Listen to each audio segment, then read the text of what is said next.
Good morning and happy Sunday. The work that we're going to explore today is one of my absolute favorites by a composer who's generally considered for his orchestral works, Johannes Brahms. Brahms got his start very early in the mid-19th century and was heralded immediately for his compositional prowess by the likes of Robert Schumann. He was a very traditional German composer and remains so for the remainder of his career.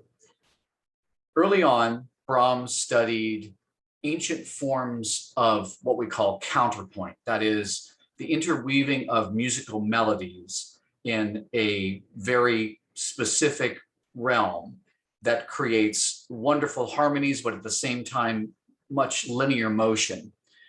So Brahms, of course, was very proficient at the keyboard, wrote a lot of organ works, and he also studied the choral works of the 14th, 15th, and 16th century, which is where he got a lot of his abilities in terms of writing counterpoint.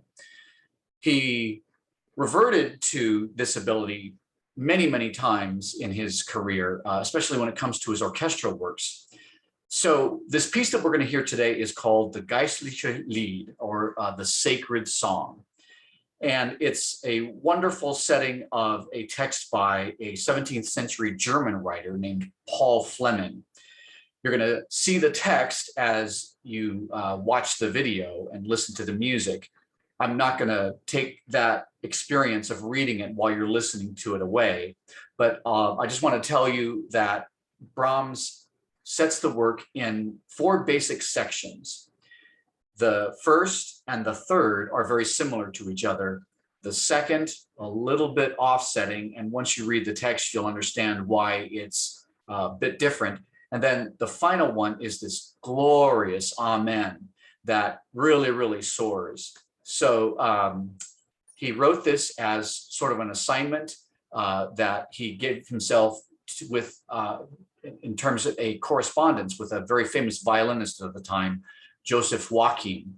And they sort of traded compositional exercises with each other and had each other criticize them, and they would write notes to each other.